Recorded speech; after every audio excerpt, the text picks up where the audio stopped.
오늘은 가볍게 여김이라라는 제목으로 하나님의 말씀을 함께 나누겠습니다.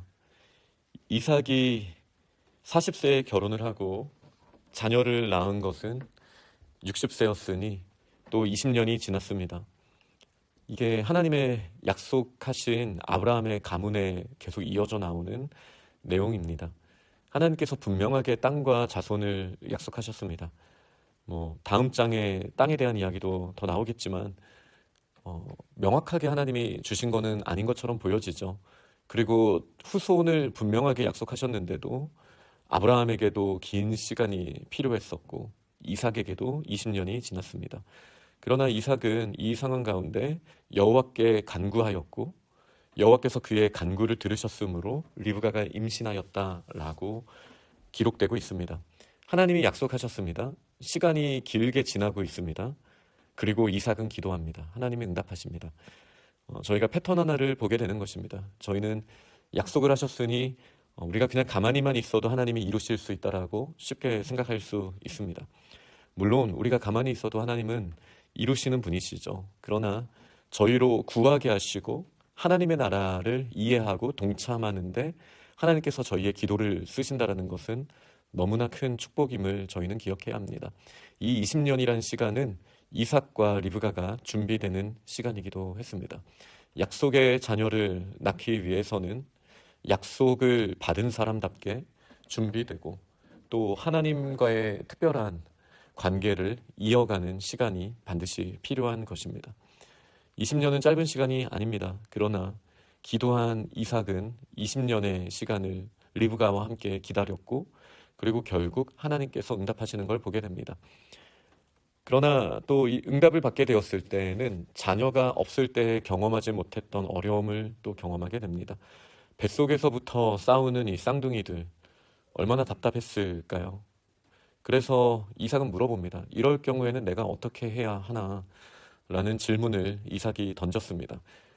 그의 평생에 60년 동안 경험하지 못했던 일, 약속의 자녀들을 복중해 주셨으니 이제 정말 좋은 일만 남았다라고 생각했을 텐데 이 태중에서부터 싸우는 그 아들들을 보고 내가 어찌할 수 없구나라는 것을 이삭은 경험했습니다. 그리고 그럴 때 다시 여호와 하나님께 물었습니다.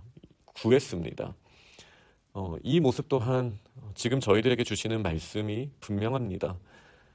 약속이 이루어져 가고 또 놀라우신 하나님의 은혜가 경험되어져 갈 때 우리는 시온의 대로를 떠올립니다. 영적으로는 시온의 대로가 맞죠. 하나님께서 예비하신 길이기 때문입니다.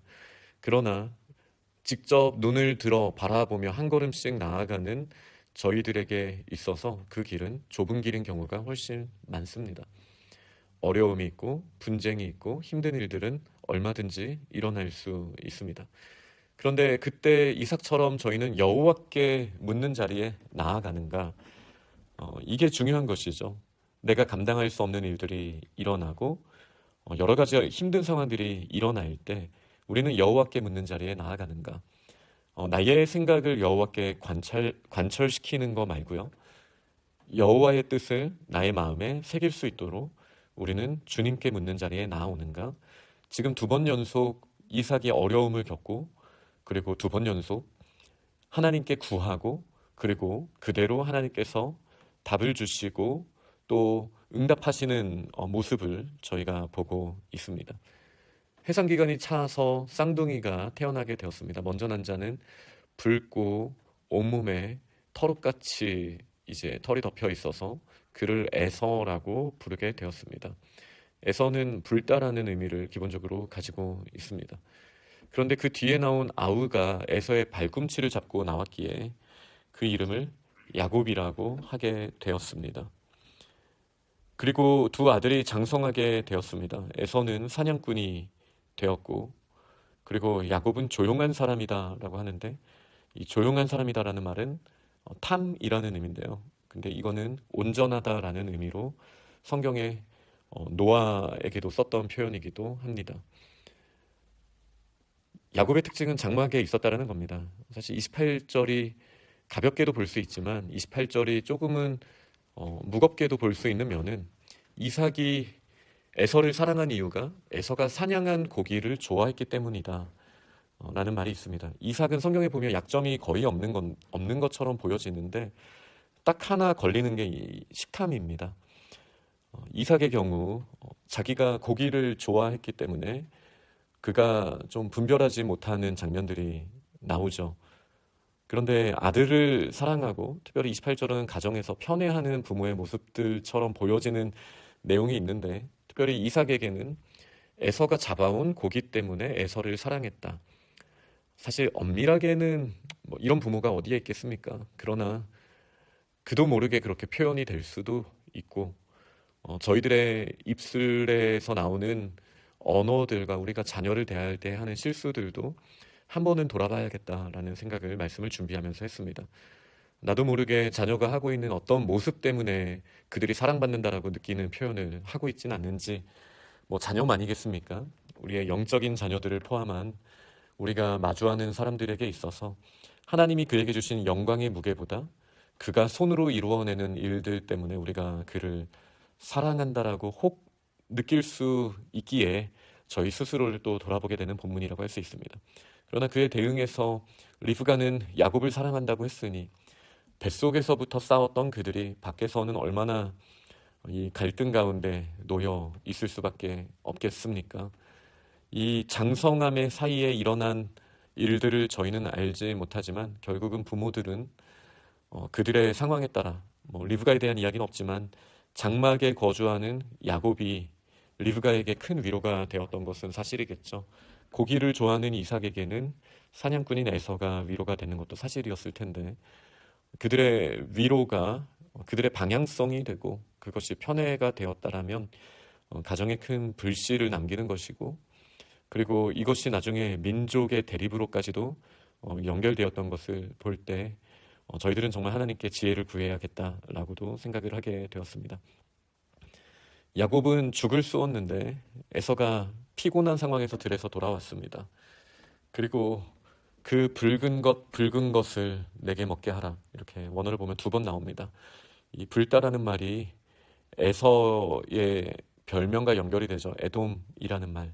이 에돔이라는 말은 그 어원에서부터도 아담과도 연결이 되어 있습니다. 이 붉은 땅을 떠올리게 하는 이름입니다.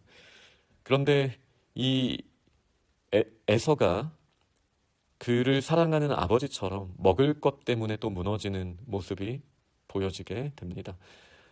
정반대편에 먹을 것으로 유혹을 했지만 사람이 떡으로만 살 것이 아니다라고 말씀하신 예수 그리스도의 그 선포를 우리는 기억해야겠습니다.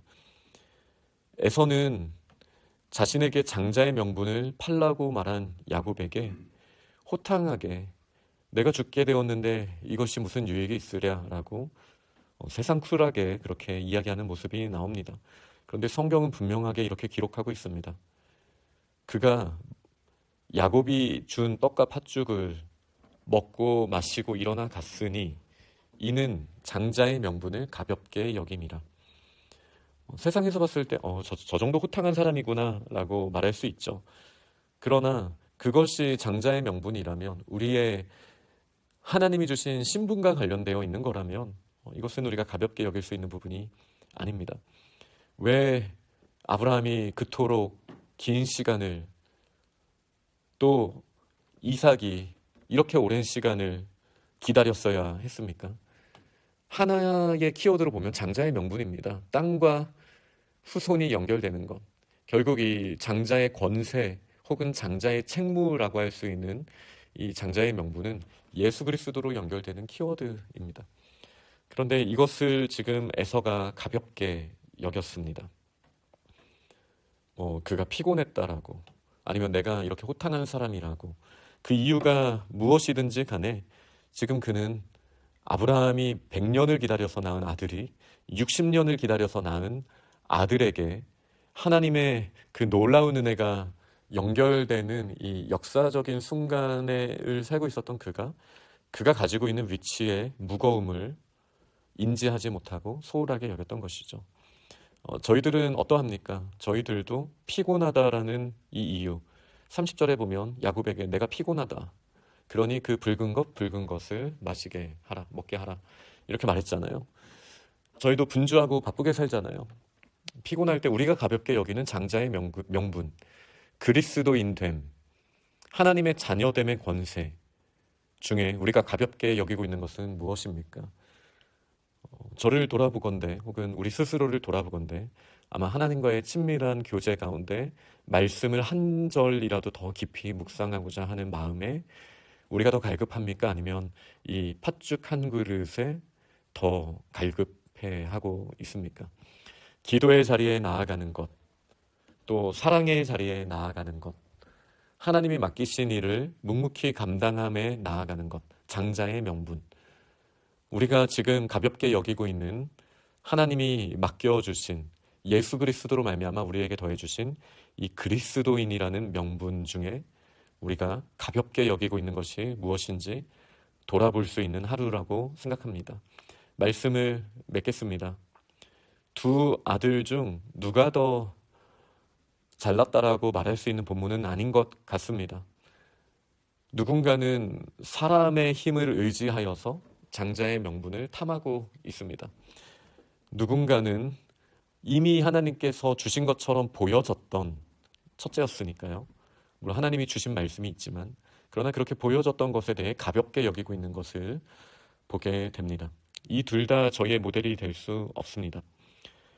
그러나 오늘 본문 앞에 나왔던 장자의 명분을 가지고 이스마엘과도 이미 갈등을 겪었었던 이삭이 어려움이 있을 때마다 하나님께 구했던 그 모습을 오늘 저희에게 보여주시는 것 아니겠습니까? 기도하고 구하고 하나님과 교제하고 한 걸음 한 걸음 우리는 주님과 동행하며 나아가야 합니다. 그렇게 나아갈 때 하나님께서 주신 영광의 무게 안에서 우리는 책임감도 다하고 또 권한도 누리고 하나님이 기뻐하시는 하나님의 나라를 확장하게 될 것입니다. 그렇게 믿음으로 승리하는 저희들이 다 될 수 있기를 간절히 축복합니다. 아멘.